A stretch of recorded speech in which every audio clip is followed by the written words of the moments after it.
So I got you once. Okay, come on. Yeah, never again. Never again? What was that? What did you end up talking like? I forget. Like really bad British accent. Was it British? Like the Renaissance Festival British accent. I don't. It seemed a little bit more like the Swedish chef to me, or something. Like I said, a really bad British accent. The goal and the achievement, not the same. Any chance we can hear that? No. Why not? I told my wife I couldn't make a fool out of myself today, and I'm really trying hard to make that promise. Oh, come on. It's so fun, though. Oh, come on. No, but she doesn't let me forget all these things. Because Callie's with us. It's a special occasion. Yeah. No. Right here. How about no? All right. We'll get... Well, all right. Here we go. I've been recording for a minute.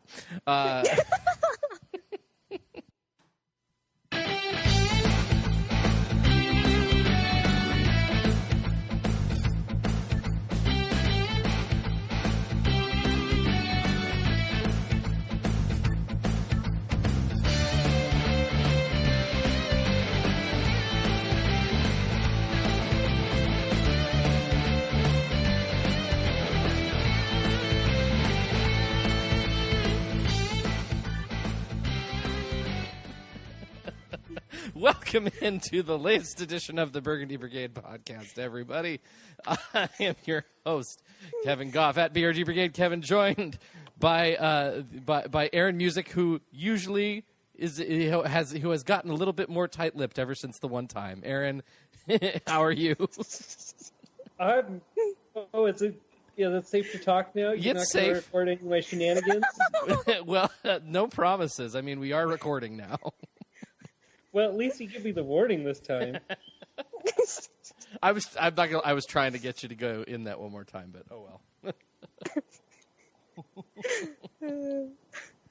And we're joined again, second time, returning special guest Callie Agnew. You know her at what's your Twitter? At Callie Avs Agnew, correct? Pretty simple. Excellent, excellent. How are you doing? She's joining us from Brooklyn's just after the Avs game tonight, and is outside. Is a little bit chilly.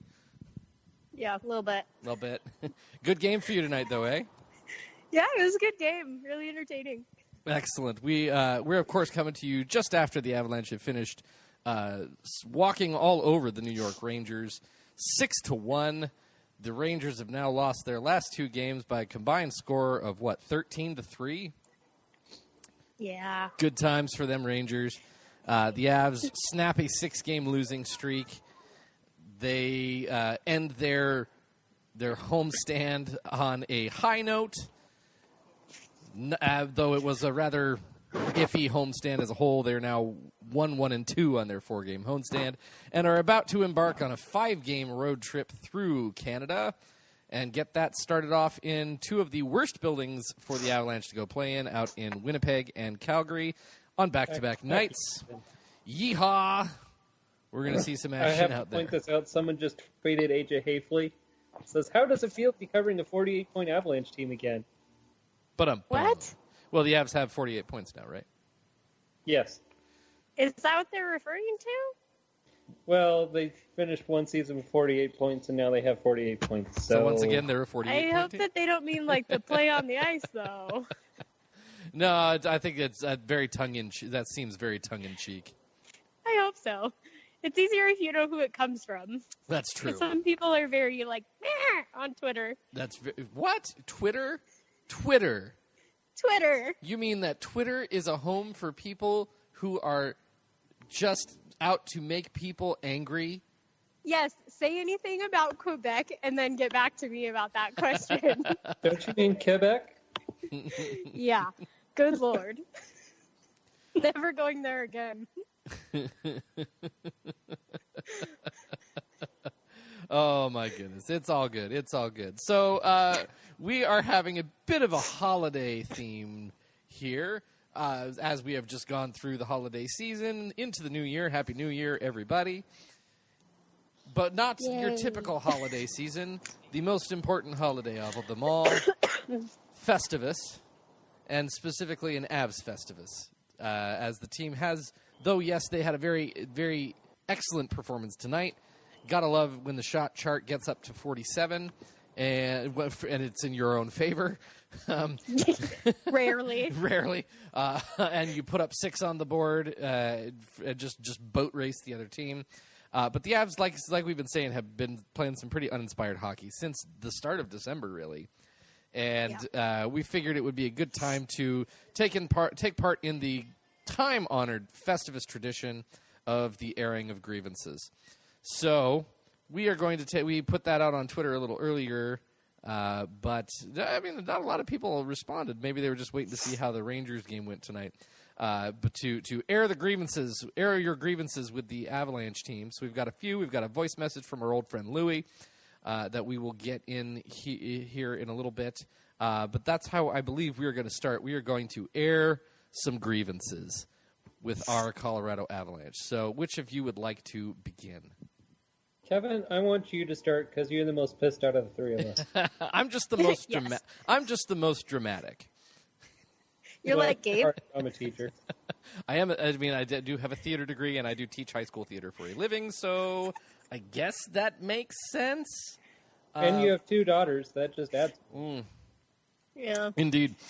Fair enough. All right. So I'll try to get this out. I will try to keep this as short as possible. Beware, this may be a little profane. A little bit. I will do my best because my children have not gone to bed yet. Not that has always stopped me, but that's just because I'm a bad parent. Anyways. Slightly deterred. Anyways, yeah. My grievances with the team. I will start with. Okay. All right. Whew, breathe.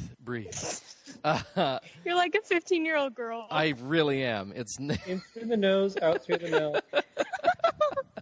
That's the people that I'm around most days. It's like I barely know how to talk to adults anymore. Adults are overrated. It's very true. They truly are. First grievances. I will say I am very aggrieved by the goaltending of this team. That has yes, Grubauer played well tonight, but my goodness, a goaltending tandem that has been touted as probably one of the best 1-2 combinations in the NHL has stopped realizing that their job is to actually get in front of the puck and stop it. The quality of goals that have been going in has been embarrassingly bad. They make a lot of money to look that fucking stupid trying to stop a puck.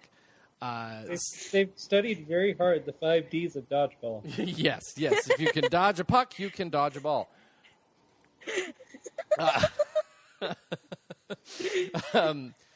The complete lack of secondary scoring that has been happening. Yes, the top line has gone down from where they were, but you had to expect that. There was no way that the top line was going to be consistently racking up 12 points a night, every single night, against every single team in the NHL. They are still getting theirs most nights, but no one else is doing anything. No one else has been contributing anything. Forwards, defense, anybody. It's just frustrating as hell to watch. I'm going to try not to go through what's probably all of your grievances as well. So I'm going to just try to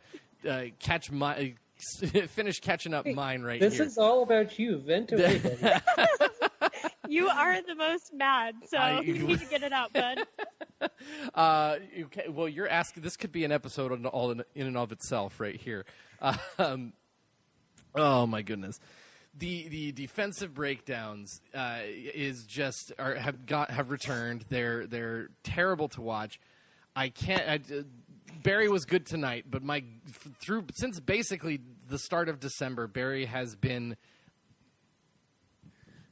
I struggle to find the correct word to describe my rage for him this past month. Atrocious is very nice. Is a very, very nice way of putting it. His decision making has been what? his offensive presence has once again gone downhill. Again, he played well tonight, did a lot of good things tonight. Hopefully it turns around for him. But it's just one of those, you look at those stretches of games and go, oh, that's why you're going to get traded this summer. Okay, that's fine. If he makes it that far. San Jose was just straight awful. The one where the San Jose guy came up behind him, stole the puck, and then just... Yeah, it's Sam Girard, again, another one who we have come to really get high shine on this past month, has looked like a freaking toddler in skates out there. When I was at the Chicago game, just watching him was ridiculous. I could not believe that this was the same Sam Girard that had been playing for the team since he came over from Nashville in the big Duchesne trade. The coughing up, the throwing it to the other team, the complete lack of knowledge of what to do when he screwed something up has been, I mean, oh my God, it's been a trial by fire for him, and this is one of the it's been a long stretch, and it was the first time in a long time he looked young and scared of the NHL. But man, it seemed once his teams decided to go hit him, he got scared, and something rattled him big time. Yeah, he definitely looked like he's kind of making up for that rookie year by starting it now. Yes, he certainly is. But the worst, my biggest grievance with this team over the past 10, 12, 15 games is, and this is something that they have done for close to a decade now, where the team starts to have success. And granted, their success was sustained much longer than it usually happens before it hits this point. And then at some point after they've had these successful games, these successful stretches, where they've been scoring, they've been winning, they've been doing whatever, they just abandon everything that made them successful. Everything stops. The skating, the hustling, the checking, the passing, the shooting, all of it stops. And they just turn into the cute Colorado Avalanche, where everything has to be so fucking cute. The little pass to go, the little escape, your breakout pass to get out of the zone now has to be a little chip-sauced one-time thing up the middle. And whoa, it gets turned over instead of to the place where you know it's supposed to go, where it's safe and you can get it out of the zone. The power play, so cute. Instead of just getting it on net, we got to dust it off. I got to look for the super amazing, ultra crazy seam pass backdoor through 7 sticks. Yes, I know there's only 4 players on the other team, but somehow there are 7 sticks there. And they have to try to force it through there, and it's cleared and out. Any offensive chance, every 2-on-1, when it's clearly shoot, they try to make a silly pass. When it's clearly pass, they try to shoot and they miss or what. It just the cute Colorado Avalanche is the worst thing that ever happens to the Colorado Avalanche. They just have to make everything so goddamn cute that they get in their own way and they break up absolutely everything for themselves. And that's what we've seen pretty much since December. I would agree. Grievances aired. Mostly. And scene. I have to say, I'm surprised that it was only that short. That was pretty impressive, but that was a lot of information just flying at us all at once. That's what I do. I'm still processing some of it. I paint pictures with words. That's what I do. Yes. You're the Yes. history of our time. All right. So who would like to go next? I guess I'll throw mine into the... Mine are kind of short, but very overarching. Okay. I'm still pretty pragmatic about this. I've always thought that the Avs are going to pull out of this, that they're still going to grab the 3 seed and play Nashville in the first round. But the reason that they will is because the top line's going to get hot and it's going to carry the team, which is not going to be sustainable for beyond for multiple years, for multiple rounds, and that's where it starts. First, I have to call out Alexander Kerfoot. I watched him in the Chicago game, and he was a microcosm of everything that was going wrong. He could have had a couple goals if he just drove the net, but he stood to the side and watched as there was gigantic rebounds in the slot, just 3 feet away from where he was. Just move your freaking feet. Get to those pucks. If you don't get to them, you're going to get the penalty. They're going to haul you down. I've seen far too many straight legs on the Avs the last month. I'm using all the Bednarisms. You straight legs, no straight legs. You have to always have your knee bent because that means you're in motion, you're moving, you're attacking. And just beyond that, 60-minute efforts. I thought second period against Chicago, I was like, okay, this is the team. They're figuring it out. This is what we're seeing. And then they came out for a third, and they reeked of a team that was just far too comfortable. They thought, oh, we're 7 points clear of Dallas. We're comfortable here. And when you get comfortable in the NHL, it's the exact moment you lose games. You cannot be comfortable. You always have to be pushing against yourself. And the other Bednarism I'm going to use here, checking with your eyes. How soft are you going to play? 11-29 against the Blues. The Blues absolutely rocked the Avs. Kicked their ass. And they won in overtime.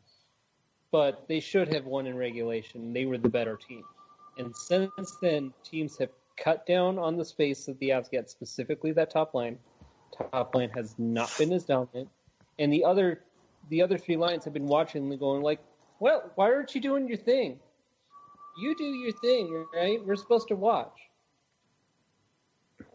And the thing that made the team special last year is every line pitched in. Even if they didn't get on the score sheet, they were still skating, they were pushing the tempo, and they were setting up the opposition so that when that top line stepped back on the ice, they're facing tired players. There is no excuse for you to not skate at altitude. Make those people suck fucking wind by the third period. And then also I have to go with it's tough, but Grubauer scares the living shit out of me in net. He dives for pucks, leaving the top end of the net open. His lateral movement is nothing. If you saw the penalty shot, he had the puck in his glove and it popped right out. That does so many times. It's early, but I'm getting close to being done with him. And I'm also pretty close to being done with Barry. The roller coaster's fun, but the valleys are way too low for the peaks. It was kind of cute how he shouted out to his grandparents after the game tonight. That was kind of yeah, that was cool. Aww. To be perfectly honest, Barry is the piece that you move to shake things up, to get people out of their comfort zone, and to bring in legitimate talent for their second line that they sorely need. yeah. And I think that would open up positions for our young defense, too. Yeah, and it might be a little bit of a latency. You don't know when it's going to happen, but Cale Makar is going to come and he's going to play the same role. So do it. And even with Graves, he's already pushing that lineup because there's no way, with the way he's playing, that you can take him out of this lineup. There's no way. I would shop Nemeth and keep Graves in the lineup. They're the same player, but Graves is cheaper and skates better. He's a little more eager on the attack. His feet are a little slower, though. His feet are a little slower, but not You saw that a few times tonight. Not noticeably compared to Nemeth. Nemeth isn't all that quick. Graves gave up almost 3 breakaways, like half breakaways tonight. And the penalty shot was because of a stupid decision he made and then couldn't catch up on. Correct. Just saying. I still think for a young kid that's playing in his, third, fourth, however many NHL games, he looks pretty solid and is still going to push one of those guys out of that lineup. He's done pretty well. I can't argue that. I'm just waiting for Zadorov to get back and healthy. God, yeah. That's when it'll be interesting. And your physicality might come back a little bit more then, too. Yeah, no one fucks around Big Z. No. And his his hits this season have been a little bit ridiculous. Oh. As they usually are. Yeah, right?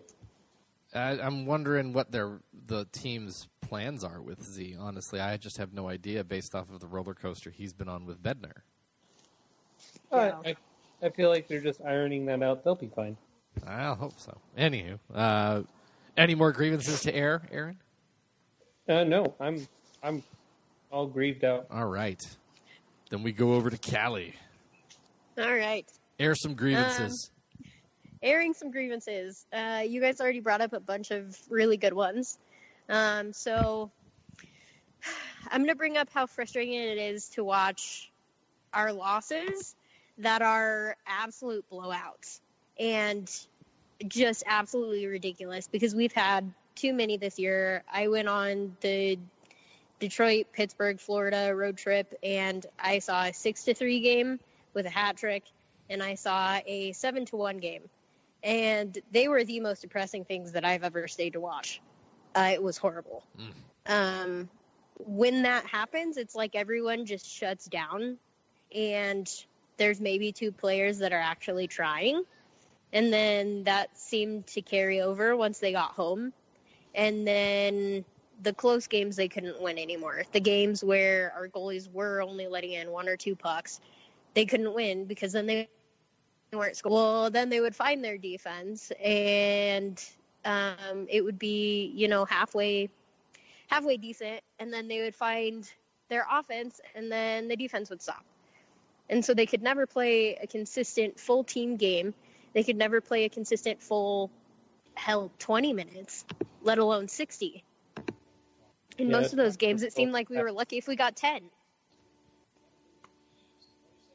So that's one of my big grievances. They just kind of shut down for a lot of that stuff, and it didn't look like any of them gave a shit, quite frankly. And then, sorry, go ahead. I said that's fair. Yeah. And then Bednar's line salad that he does. Shish kebab more like. Yeah. Oh my God.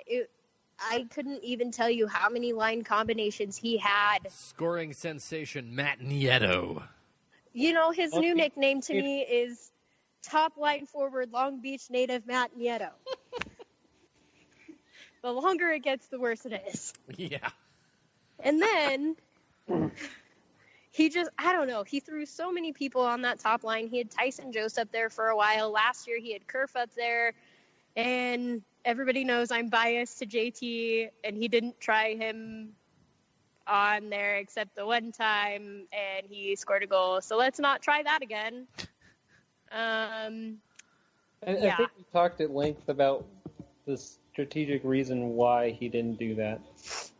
I mean, I kind of get that, but in the last game, he did switch Carl Soderberg and Nathan McKinnon, and Nathan McKinnon was the third line center, and Carl Soderberg was the first line center. Yeah. But he never tried that with JT. Yeah, it has to be the whole right-handed thing. They don't want to load him up on the same line. Well, but you switch JT and Nathan, and then you don't have that problem. That's fair.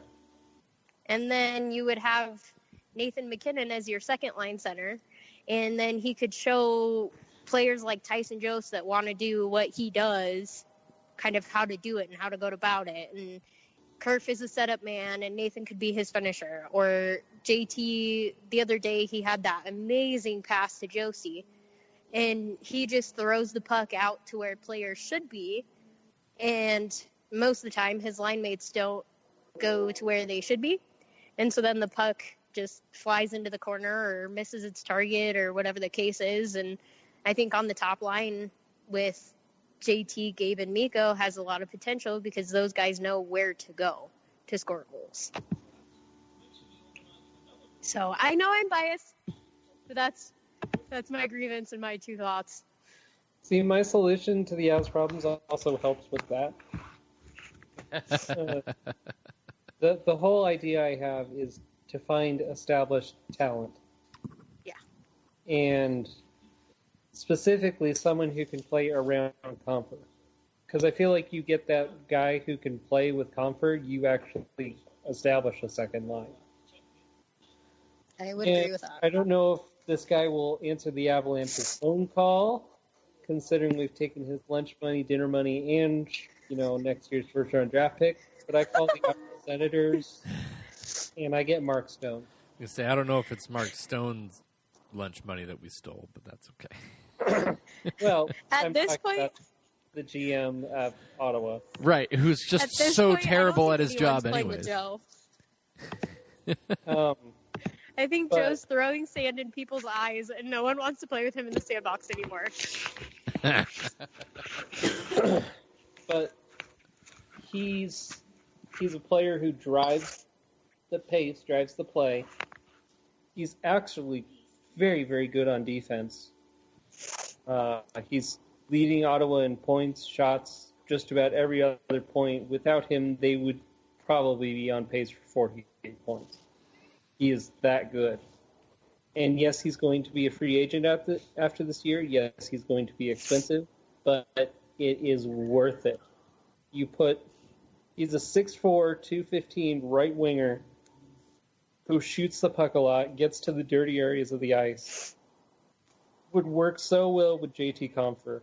And you just throw Tyson Jost, Alexander Kerfoot, whoever you want on that third part, and you have a scoring line instantly. You have a power forward. Well, you have a force that takes attention away from that top line.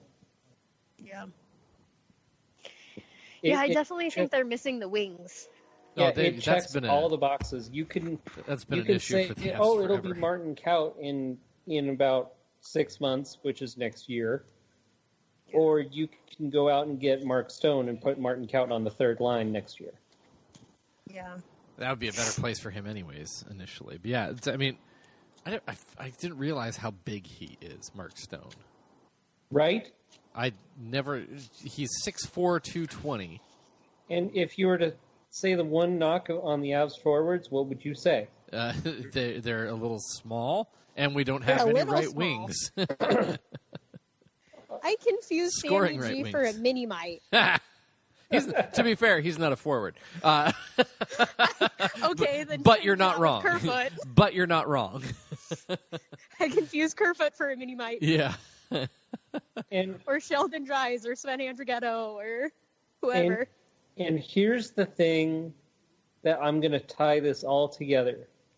Because there are 3 sports organizations in this town that should be paying attention.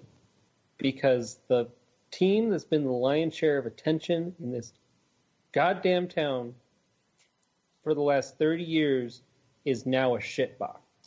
And that's the Denver Broncos. Thank God. It's going to be a shitbox for at least 3 years. If I'm the Nuggets, the Rockies, and the Avalanche, now's the time where I strike. I make some moves to really get some attention. Because you could take over this town. At least until the Broncos are good again. Maybe. And then you grow your fan base. Yeah.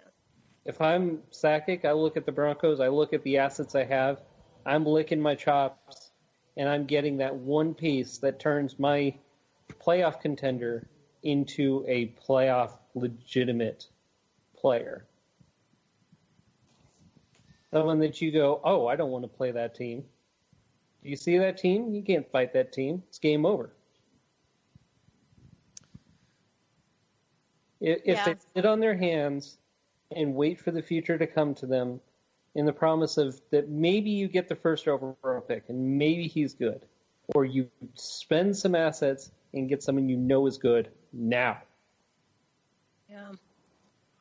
I know it's been frustrating. It's been 10 years of this fucking rebuild. But I'm ready to have...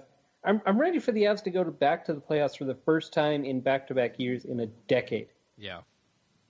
I'm tired of waiting.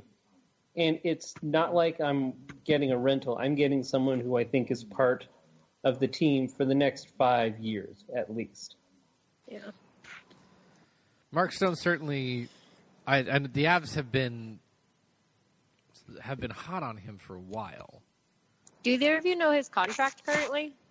Well, he went to arbitration this last year. Did he sign like 1 or 2? It's he signed 1 year. purposefully He's took going a to be 1 an year unrestricted deal. free agent. Because it was team elected arbitration, right? Which meant he got to choose a 1 or 2 year deal. He chose a 1 year deal.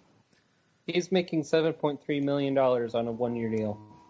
Basically, he's saying, I'm not coming back anyway. Pretty much, which is interesting because like a couple days ago, there was all this stuff out of Ottawa. Stone says he hopes to stay.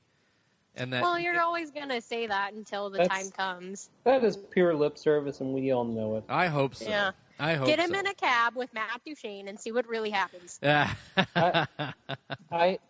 hope to stay on the market for free agency on July 1st.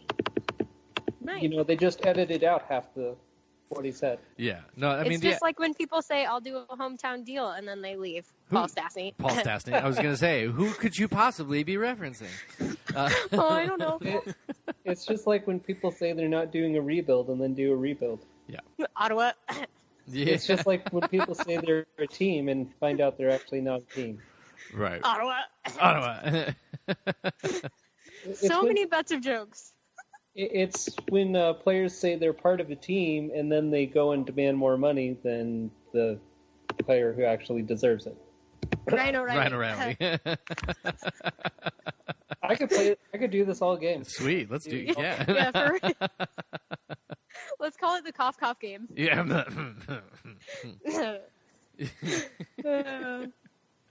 Yeah, no, it's where is Ottawa on this?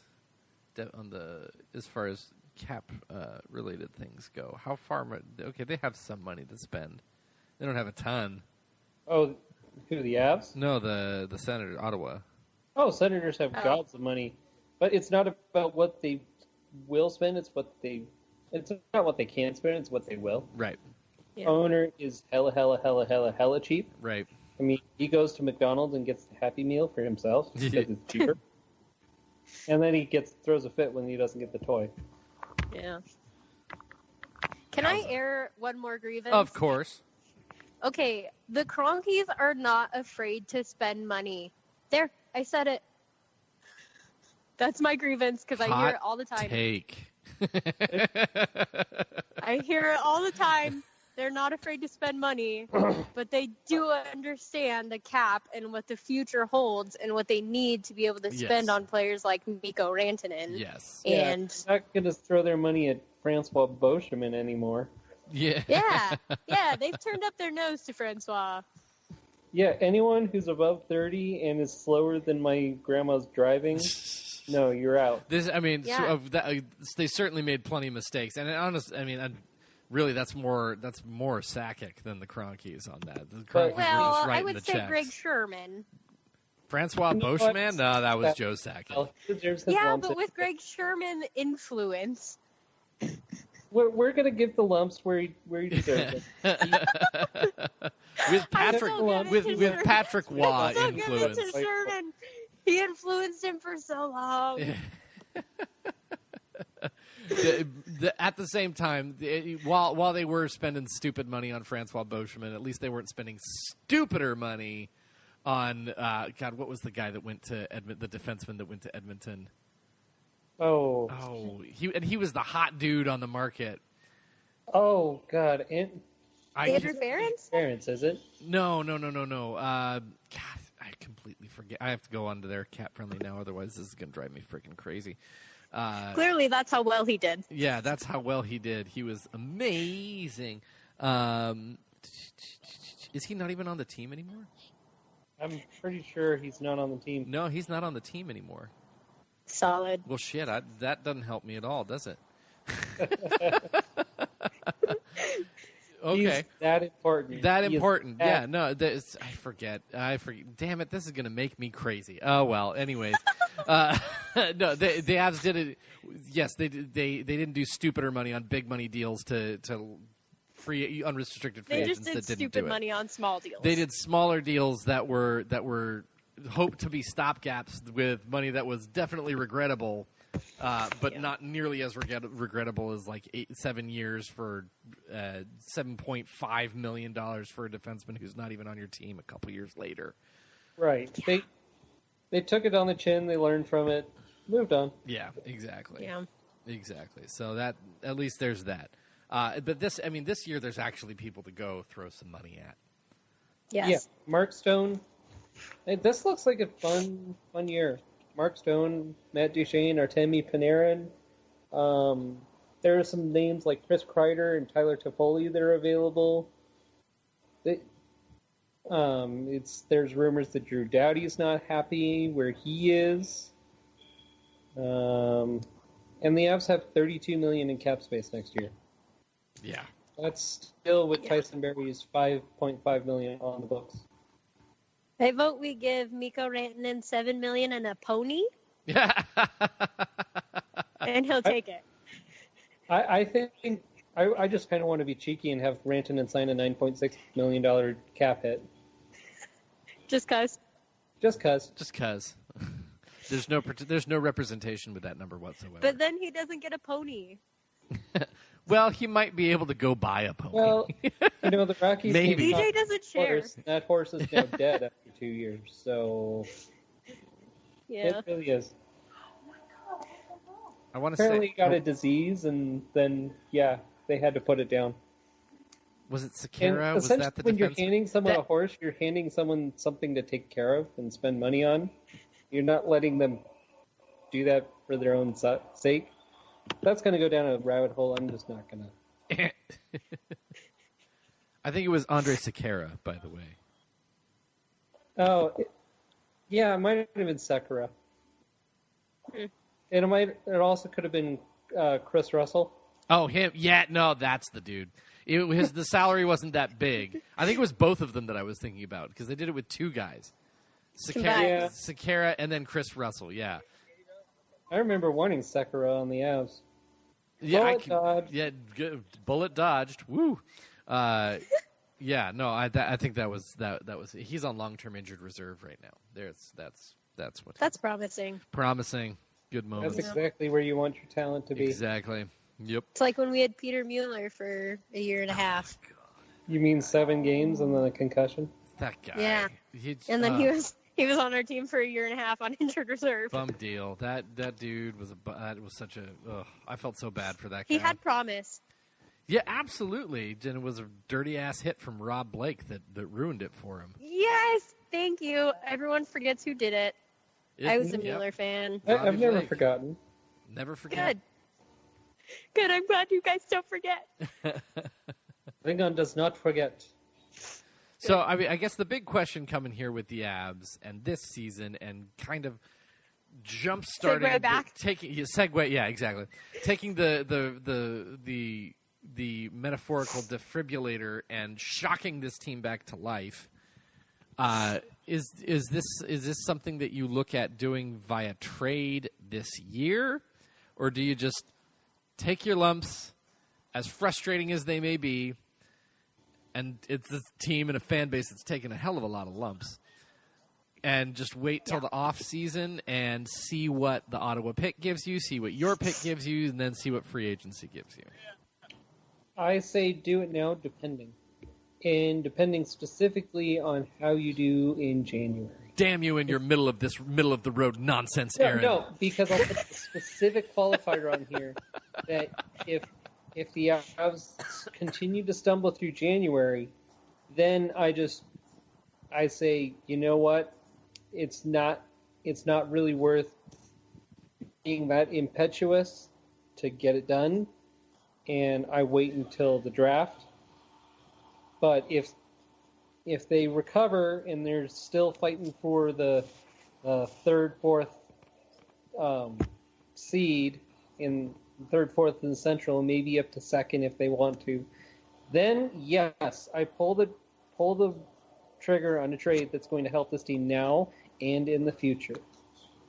It has to be a deal like that. It cannot be a rental going to be gone in 6 months kind of thing. It has to help the team beyond this year. So if you are given the opportunity to trade for Mark Stone, but 6-month contract, Stone does not opt for any type of negotiation for a contract extension before the trade becomes consummated, so to speak, do you do it? Giggity. Yes, I do, but I also put in several stipulations into the trade where, like, say, a first-round pick, but if he doesn't sign that first-round pick, it becomes a second. That kind of thing. I can see that. yeah. I mean, I don't spend anything that I'm really going to miss. Like, A.J. Greer is part of the package. Nicholas Malash is part of the package because he's the best defenseman, not named Timmins or Makar. And then I throw in a pick, and that's the package. And Ottawa's like, you're not making us any better, but we're not making you any worse. You've done that all on yourself, so eat it. If I have to, and I'm serious about this, I would put Tyson Jost into the trade to make it happen. Yeah. But I have to have some very good confidence that I can get him to re-sign. Yeah. See, I mean, I'm stuck on both sides of this damn fence. I've just been looking at the metrics and the stats behind Mark Stone, and get him out of Ottawa, and I think you've got a superstar on this team. Well, I mean, the guy's already... He's a star, but I think he's a legitimate superstar on the Avs. He makes them a better, well-rounded team. Yeah. It's interesting. Certainly is very interesting.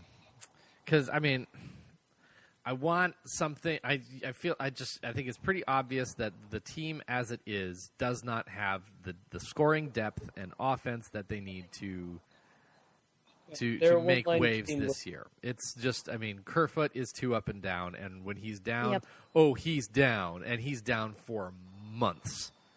Yep.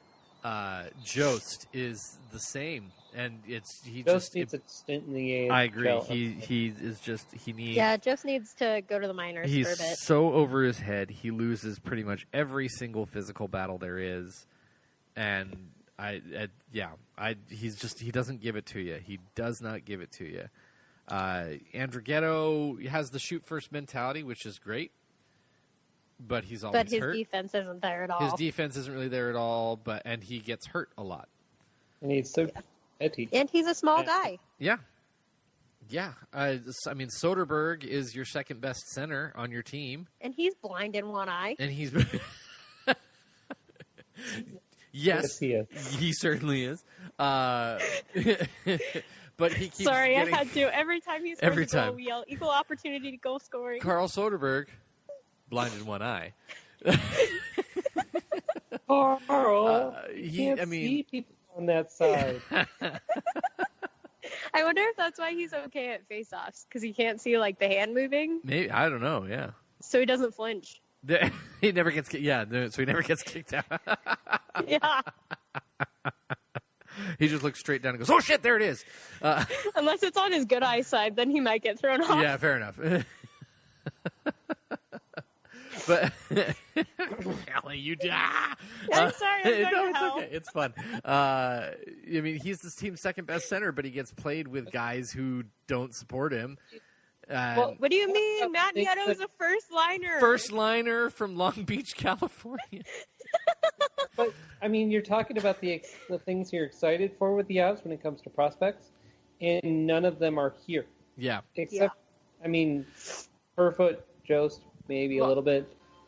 we're still pretty excited about Bowers. We're still very excited about McCarr. Yes. I can't wait for Timmons to get healthy, even though he's probably not going to play this year. But even so, with a lot of those young guys, the assumption that a lot of that is they'll get the excitement behind there is, especially with a lot of Avalanche fans.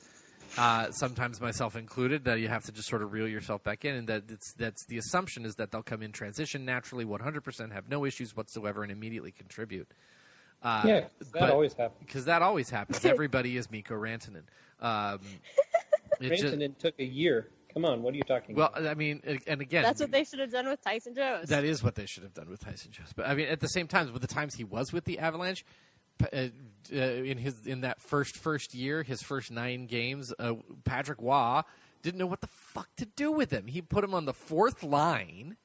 You mean like Bednar's doing anymore, where he's just flipping people from the 4th to the 2nd? He put him on the 4th line. For 5 of those 9 games, Rantanen played center. For 5 of those 9 games, Rantanen was the center of the 4th line. In what world does that make any sense? At least one of them.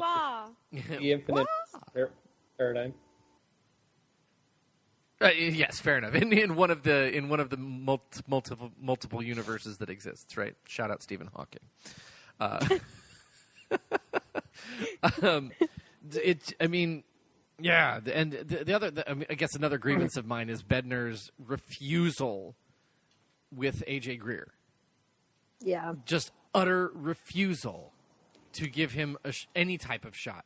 We've called up AJ Greer, and the first time this season it was like, yes, sweet, the kid's getting a shot. And now, if we hear we've called up AJ Greer, what's the response? The response is, he's going to get 5 minutes. And it's going to be what? He gets 5 minutes, and then he'll be sent down the next day. Well, that actually brings me to the huge question that I have.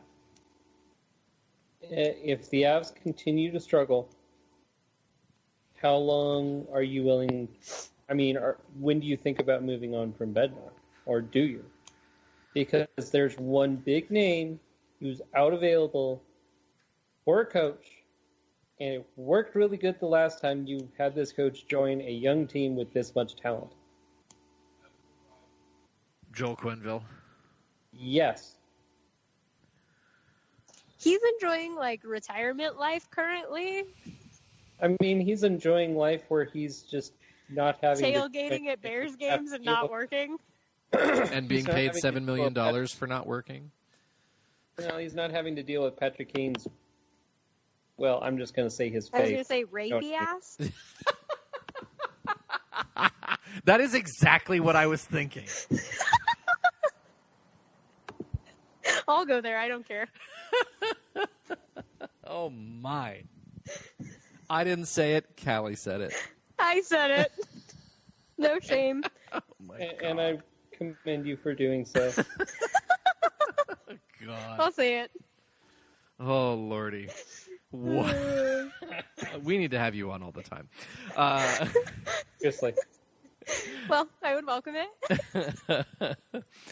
I mean, at this stage in Joel Quenneville's life, the dude he's up there on the all-time wins list for coaches. He's got. What's his relationship like with Sakic? Well, I don't know. Because he was here before. As a player. He coached Sakic. Yeah, he coached Sakic. I mean, the guy's won 3 Stanley Cups. Right, I get that. But if there was any bad blood there, that might deter it. I don't know if there is or not. God forbid. Sakic. Seriously, beyond Patrick Waugh, Doug Gilmour went home. Who has bad blood with Joe Sakic? Doug Gilmour? I bet even Doug Gilmour goes, I deserved that. How about them apples, Gilmour? Thank you for giving me that, Joe. If you were giving it to me, I'm sure I deserved that. Yeah, it's true. He's the Tom Hanks of the NHL. If Tom Hanks come up and shoot you, you'd assume he had a good reason to. Yeah, pretty much, right? Yeah. Or Bill Murray. I mean, my big question with Quenneville... My big question with Quenneville is at the point in his career, is he at a point where he wants to coach a transitioning team and hope that they get to the Stanley Cup? Or is he the coach that wants to come into a team that's been to the conference semifinals but has never gotten past it when they totally should be playing for the Stanley Cup? Which would he coach like is he to at? be on a team that has Nathan McKinnon and top overall pick Jack Hughes on it? I don't know. I mean, honestly, I don't know if he's looking to coach younger players or if he's looking to coach the veteran-type teams. Doesn't he look at JT Compher and say, yeah, that's my guy? Yeah, because he's from Chicago. Hey, just come here. I know you like Chicago because that's where you're at right now. So come here. But seriously, how long do you give Bednar? When do you start to think about moving on? I think it's early to think about that yet. Mm-hmm. It's early, but I'm wondering when you start to have that conversation in your head or even aloud. In my head, I think I need to see how they finish the year. If they wake up, are competitive again, make the playoffs, or even ever so slightly miss, but they're there, and it just for whatever reason doesn't happen, I probably don't think about it that much. If they continue falling off a cliff, then I start talking about it at the end of this season. I was just curious about the way you'd answer that. Yeah. Because it is too early to have that conversation, but if it wasn't for one big name being out there, I wouldn't even think about that. But that big name is just enticing enough. It's a big enough piece of cheese to get me to think, Yeah. Yeah. I mean, Yeah. well, and they didn't leave. The way he left was kind of strange too. When he coached here, it didn't go well, and I'm gonna take a play out of Callie's book and blame Greg Sherman. Fair enough. Yeah. Well, I mean, that whole thing was so weird because it was like that was the very first time I ever heard the words "mutually agreed to part ways." Yeah. Which is why you kind of have to wonder about his feelings towards this team, organization, Yeah. whatever else. I think the only time I've heard that since was when John Fox left the Broncos. But Yeah, that was mutual. In Chicago, of all places. This is ironic. Whoa. That's weird. Twilight. So what you're saying is we should see who becomes the Broncos' new head coach and then go from there. Absolutely. Okay, this is going way off the rails. I'm not even going to go down that road. That's just because you're a Colts fan. Hey, Oh, no. playoff-bound Colts fan. I know, right? I'm with you. Like, I'll pull for the Colts. I mean, I was a big Peyton Manning fan when he was with the Colts, but that was about There it. you go. 3 Colts fans on this podcast. I'm calling it. Boom. Oh, Yeah, I don't know. It's definitely too early to think about getting rid of beds quite yet, but And I like Bednar. I think his system works. I think he's actually really nice and even keel, which is great for a young team. yeah. Some of the stuff just makes me question what is in your Cheerios in the morning, but other than that, I like him. Yeah, I wish you would go back to doing bag skates because they haven't done those for a while. Yeah, I don't think Bednar believes in them. I don't think he believes they actually work. Yeah, I mean, It just Joe Sacco They did those did 'em all at the fucking beginning of the time. It's season. just- well, that's more conditioning than anything else. Yeah, but maybe you need to do it now to be like, hey, wake up. I remember. I mean, Joe Sacco did that all the time. I remember EJ got hurt one time because he was bag skated so often. Yeah, but Succo was an idiot. Yes, true words. truer words were never spoken. Right. Bednar's not an Bednar's idiot, more like- so... I think Bednar's more likely to give them a day off than to work them extra hard. See, like, they don't just- look good after days off. Really? I know. That's the weird thing. Yeah, I don't know. It's weird. It's just because it's been so long. It's going to be a roller coaster. Buckle up. We're halfway there. Yeah, it's just been so long, and it never goes away. Yeah. This whole We're almost there. stopping skating and refusing to play for a full 60 minutes. And I mean, and I'm not even a lot of the times I feel like people say, why don't they do this a whole 60 minutes? And they expect that a team is going to dominate and kick the shit out of somebody else for an entire 60 minutes. That just doesn't happen. That just doesn't happen. At least 30 or 40, though. Come on. Right. But the thing that I feel like we're talking about when we're talking about playing a full 60 minutes is the engagement, that you're not, like Bednar likes to say, checking with your eyes, right? You're not just standing. You're efforting. There's effort there. You're finishing your checks. The transition play is happening. Maybe you're not necessarily getting all the offensive push, but at the same time, you're not just standing there and spending 20 minutes straight in your zone. It's your shots might be coming, but you're forcing them from the outside or from the areas that you want them to be coming from.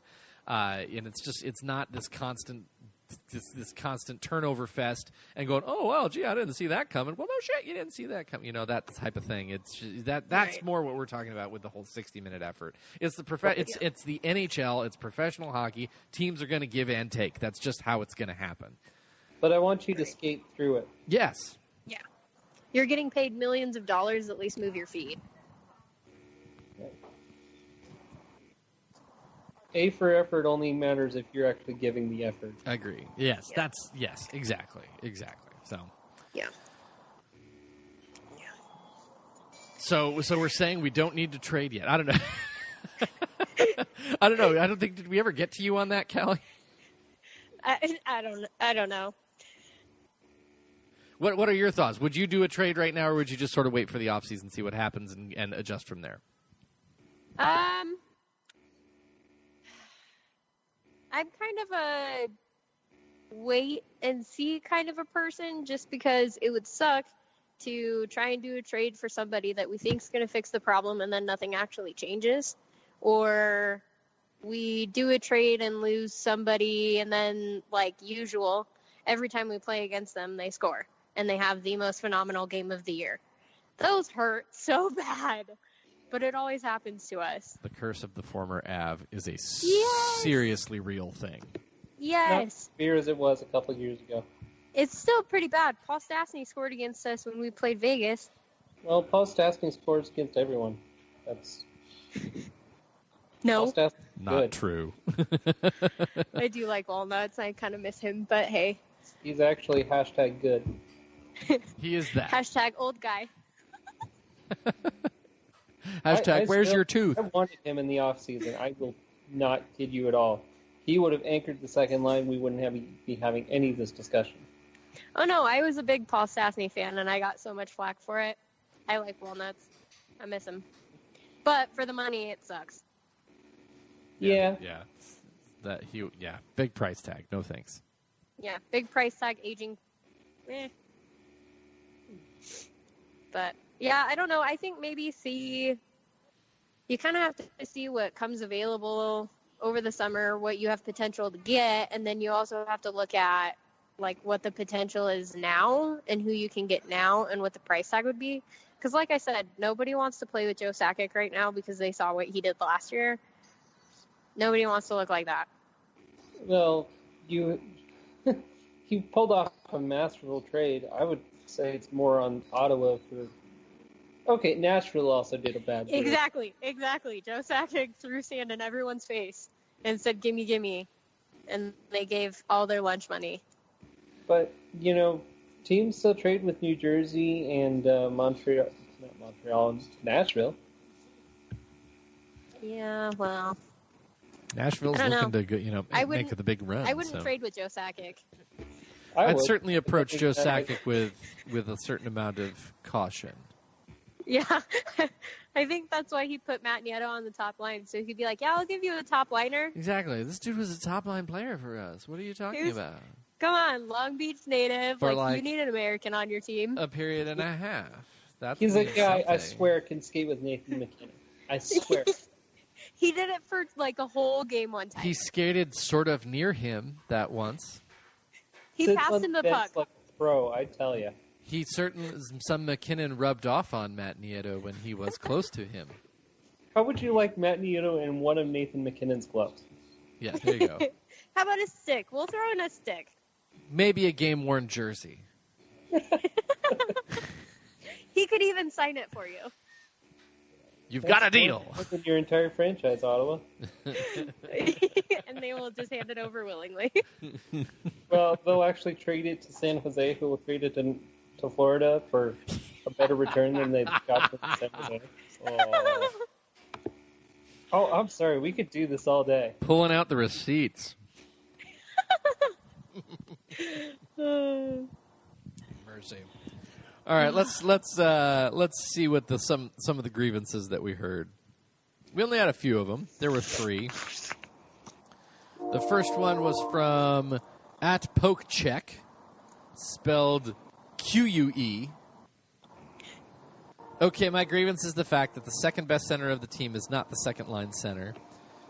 He also happens to be blind in one eye.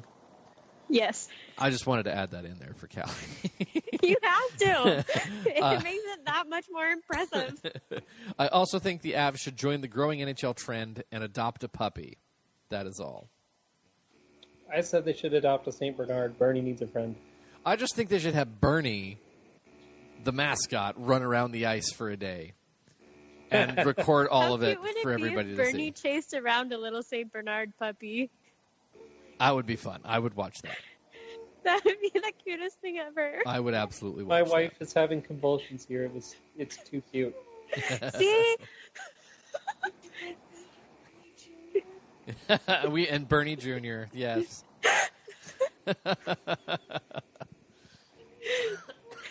Megan at Blue Eyed Girl 4 says Love. this whole JT Comfort is our only secondary scoring thing is getting old. Not because I don't love JT, I adore him. Good thing because Callie's on this podcast and she will cut you. Yeah, I will cut a bitch. Luckily, Megan is awesome, so we don't have to worry about that. But because everyone else needs to step it up and be better. That's the grievance airing from Megan. And then our last grievance isn't really a grievance. It's Veronica at VE Solars, who is awesome as well, by the way. No big complaints. We're still working on the rebuild that we started. We have a young team that's still trying to find the right groove. We need to keep working. We need to play the full 60. We have the talent, just need to utilize it correctly for the wins. Work in progress. For how long? Yeah, agreed. For how long? But I mean, Because we've been hearing that for so We really have. long. Ryan O'Reilly, Matt Duchene, that entire team. that first forever. rebuild that didn't end up being Keep calm. very good. All is well. No. I'm getting frustrated. No. Yeah. It's just hard hearing that for so long. It Like, is. when is enough enough? When can we start expecting the team to stop being, oh gee, Enter a rebuild. maybe we'll sort of kind of if we try real hard. When is it? Like, when is a rebuild over? Yeah, when can we finally come into a regular season and expect to make the playoffs at the beginning? This season. That was I expected it this season. I expected They're it going to do it this season. I hope so. This I season. expected that this season, and I'm hoping for that as I'm well. hoping that they don't, kill my hopes and dreams as they have done so often recently. Yeah. No thoughts and prayers. Yeah. Hashtag. Savage. Any additional grievances for us to air? I think we just need Louis. You're right, we do need Louis. Let me make sure I've got this all set up here. Think all the right Really buttons get are. his theme music going. Do we have a theme music for him? Oh, Louis, Louis. Oh, there you go. I don't have that on my playlist. How do I not have that? I feel Clearly, like it was so long ago. I feel like a failure now. Well, at least you're honest. Dude, Aaron. Wow. Just because I'm in Oregon doesn't mean I can't feel your hatred. I'm sorry, that just flipped all the way out, and I'm not really regretting much of it, but I am regretting it. I apologize. Am I bringing the sass out of you tonight? Is that what's happening? I don't I'm know. kind of sassy already, and yeah, I guess. Yeah, but you're normally like so quiet about it. Yeah, I guess I'm end of the work week. Yeah, okay, I can get that. Friday. All right, here is Louis. Gentlemen, Kevin and Aaron, my boys. First of all, Happy New Year to both of you. I hope you guys had a great holiday. And, yeah, man. So the Avs, how about them Avs? They are in a terrible downward trend right now, and I think it's going to take a lot. I think it's going to take for the team to find its true leader, because right now, no one is stepping up. Nathan McKinnon is not stepping up. Nico Ranson is not stepping up. I mean, the guys are putting up points still, but like there just needs to really be an emergence of a leader in that room. And I don't get it. I don't get it. I was with TJ. He was like the guy I thought was supposed to be a real vocal leader, and the guy was supposed to get the team going. And honestly, it's probably the worst season I've seen him have in a while. I don't know what his deal is, but I think the team will turn it around. I mean, it's a halfway point. We're still in a playoff fight. Give it the wild card, but we're still. I don't know if we're tied with Dallas, if we're a point behind them. You know, I think it's gonna be a hell of a fight all the way through, and I'm still expecting Minnesota to do their thing and come up from behind and try to sneak in the playoffs. Also, only to get eliminated in the first round, but yeah, boys, I'm at a loss for words at the way this team finds to lose games. I was actually at that game in Arizona, and when we came back and tied it, I was ecstatic, only to see that 4 minutes left, we let in a goal, and it was just terrible way at the end of the night. But it was a good game either way. I just don't have any answers. Tyson Jones hasn't been the guy that I thought he was going to be. I know he had 2 goals recently, but I think he needs to step it up more. I think we gambled, and we kind of came up at a loss with not signing anybody, so that's second line right now. We're going to find out what this team is made of in the second half of the season, and hopefully it's good, man. Anyways, you guys take care. Love you both. I'm Louis and Sally, and I'm out. Yeah. Well, there's a lot there. I feel you, Louis, man. I feel you. Yeah, I think that kind of echoes a lot of our things. With just teams finding ways to lose, guys not stepping up quite enough. The guys who should be the leaders on the team are not doing what they had been doing, and it's frustrating for pretty much everybody right now. Yeah. So hopefully this drubbing of the Rangers has reminded the Avalanche, it's fun to beat teams. We should do this more often. Hey, That's you what that's skate, you like. win. It's that simple. You skate, you win. Yeah. Yeah. Isn't winning They fun? even got beat up tonight and cheap-shotted tonight and different things like that, and they still won. Yeah. Yeah, I mean, the Rangers used the St. Louis Blues playbook, and the Avs were, well, that's fine, but we're just going to take the puck and score now. Yeah. Well, we're better than you. Uh-huh. Wow, I am faster, huh? Teams are going to beat the hell out of the Avs, but the Avs are still going to be like, okay, bye, skate away. Yeah. I mean, it's like other teams are just a big bully, and you just need to walk away and then shove it in their face because you scored a goal. Walk away in their zone and then score the hockey puck in their goal. There are 2 things the bullies hate: people that punch them and people that run faster than them. Yeah. The Avs can do It's both. like Milan Hayduk used to say, take puck, put in net. Done. It's as simple as that. So simple. So simple. I love him. I miss him. He was excellent. He's my favorite all-time Av. Right on. Well, any last-minute grievances? No, I don't think so. I feel better now. Anyone else feel better? I feel pretty good. Yeah. It helps. I think the team does too. Yeah. A big win will help. Then they got to go in. Felt like a bloodletting. Yeah, they gotta eventually just realize that it's okay to go ahead and win in Winnipeg and Calgary. It's okay. They're too cold in Winnipeg. It's freezing there. Yes. Calgary's really cold too. Yes. Canada's just cold all general. Yes. Vancouver's not bad. Vancouver is like the aberration. Vancouver's very, very nice. Yes, it is. They can win there. They can, yeah. They didn't this year yet, but they can. I don't know. Yeah. When is the last time the Avs won in Winnipeg? I feel like it was when Matt Duchene was on some ridiculous streak and scored some amazing goal in the late minutes of the game in Winnipeg one time. Winnipeg last year. Seems like you remember that pretty vividly. Well, I remember the one goal. I just remember the goal. But did they win in Winnipeg last year? No, they didn't. I'm double checking. They beat Winnipeg both times they came to the Pepsi Center. That might be what I'm thinking of. They can play with Winnipeg. They can actually beat them. Yeah, they just got to remember that just it's okay. stay out of the goddamn penalty box. Ugh, The one that drives me nuts is Dustin Bufflin. Yeah, hate that guy. Bufflin needs a cup check. He's a hate douchey that guy guy. for sure. Super douchey guy.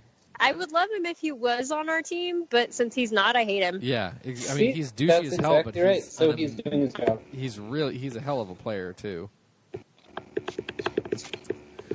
Right on. Well, I think we're going to go ahead and call it a podcast.